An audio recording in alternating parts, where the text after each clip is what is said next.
다음 전화 받아보도록 하겠습니다. 여보세요? 예, 여보세요. 예, 안녕하세요. 아, 네. 제가 이제 조그만 그 미용실을 하고 있는데요. 네. 가게를 얻어서 하고 있어요. 네. 근데 이제 미용실을 한 지는 3년 됐고요. 네, 미용실이요. 예, 조그만 미용실 이제 혼자서 하고 있는데요. 네. 근데 이제 장사가 그렇게 많이 안 돼가지고 네. 2년 계약을 했는데요. 가게 세는 올려주지 않고 지금 3년째 장사를 하고 있거든요. 네. 근데 가게 주인이 이게 제가 새로 살고 있는데 저한테는 아무런 상의도 없이 가게를 팔았다고 하더라고요. 네네. 네, 가게를 팔았는데 이제 새로운 주인이 알고 보니까 저하고 똑같은 미용실을 하기 위해서 그 가게를 산 거예요. 네.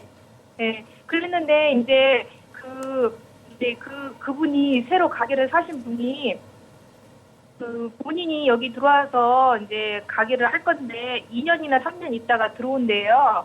근데 상가보호법이 5년이기 때문에 5년까지만 보호를 해주고 그 이후에는 이제 통보를 6개월 전에 가게를 비워달라고 하면 비워달라고 그렇게 얘기를 하더라고요. 네. 그리고 이제 그동안은 가게세를 올리지 않고 계속 가게를 했는데 네. 상가법에 1년에 한 번씩 9%씩 가게세를 올리게 돼 있대요. 1년에 한 번씩이요? 네, 1년에 한 번씩 가게세를 9%씩 올리게 돼 있어서 네.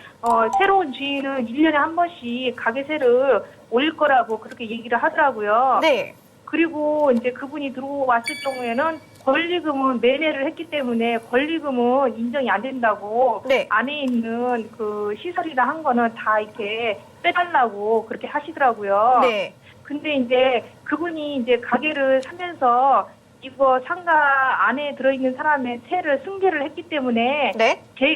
재계약을 서류를 쓰게 되면 또 다시 재계약 쓴 시점부터 5년을 보호를 해줘야 하기 때문에 본인은 재계약을 서류를 쓰지는 않고 이제 다시 계약을 할 때 계약서상에 합의서라고 해가지고 네.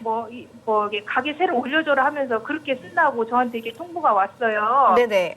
근데 제가 물어보고 싶은 거는 제가 이제 새를 사는데 네. 새 사는 사람한테 그렇게 아무런 통보도 없이 그게 가게를 내놨다는 말도 없이 그게 가게를 네. 그렇게 내놔도 되는 건지 그걸 묻고 싶고요. 네. 그리고 제가 미용실을 하고 있는데 그 자리에 똑같은 미용실 하시는 분이 그 가게를 사서 네. 그게 했을 경우에는 제가 권리금을 좀 이렇게 받을 수 있는 거 아닌가 싶어요. 왜 그러냐면 그 가게를 네. 인테리어비는 못 받더라도 그 뒤에 문이 너무 낡아가지고 제가 그 문을 이게 새로 이렇게 통유리로 그거를 붙였거든요. 네, 돈이 많이 드셨어요.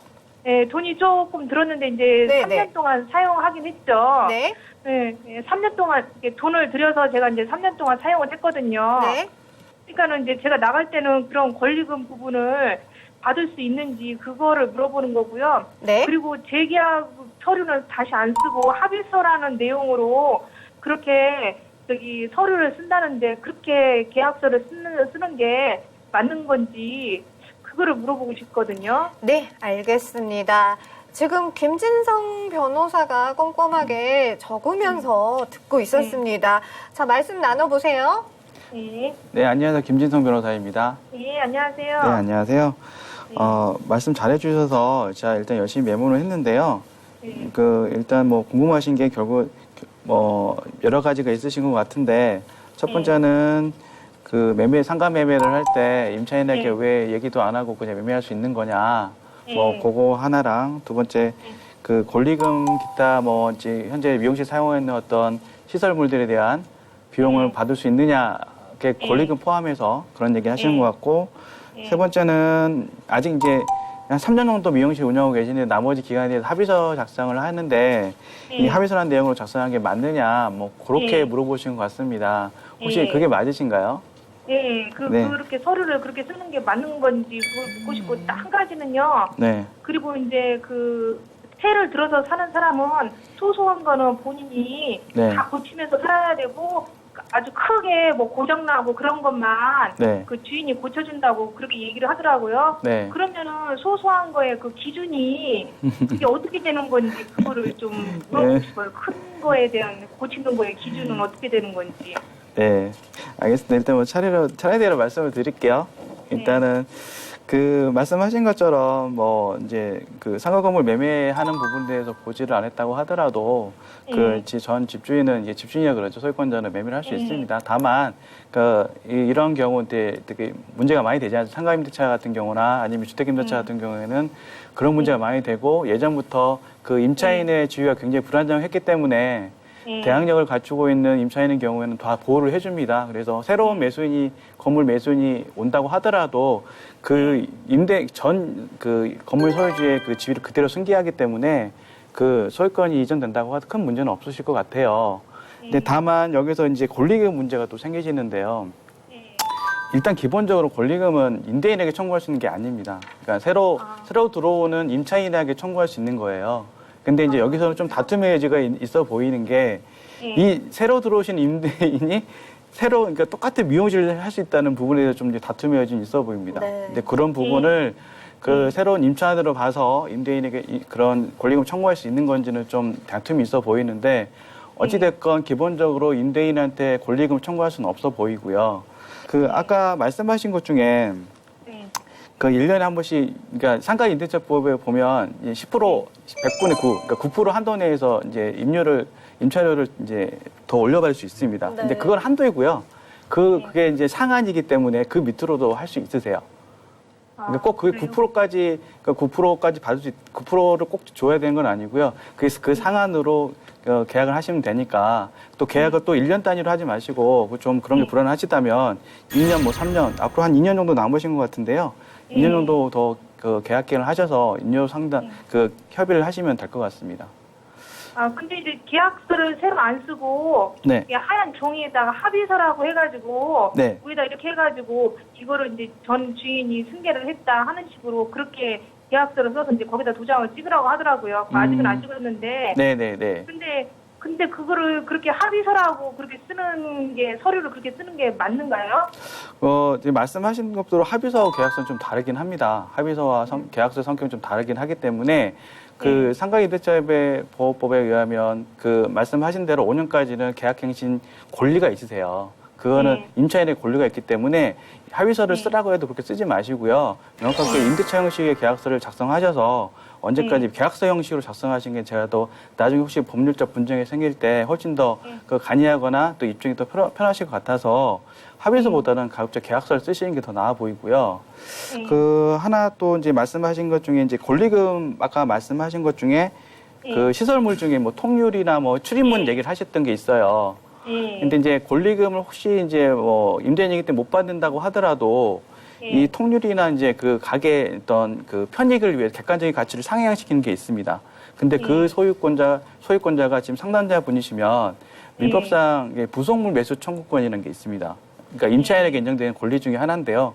이제 그 샤시 출입문 같은 경우나 뭐 어떤 출입문의 좀 상태를 객관적으로 이제 가치를 높게 해서 한다 그러면 이거는 임차인에게 권리가 있습니다. 그런 부분들에 대해서는 설사 권리금이 인정되지 않는다고 하더라도 민법상 인정되는 권리이기 때문에 부속물 청구권이라고 생각을 하시면 이제 인정될 가능성은 100%는 아니지만 가능성이 상당합니다. 그래서 출입문을 좀 더 개량한다든가 그러니까 그 건물의 공공의 편익을 이제 증가시키면 인정이 될 수 있거든요.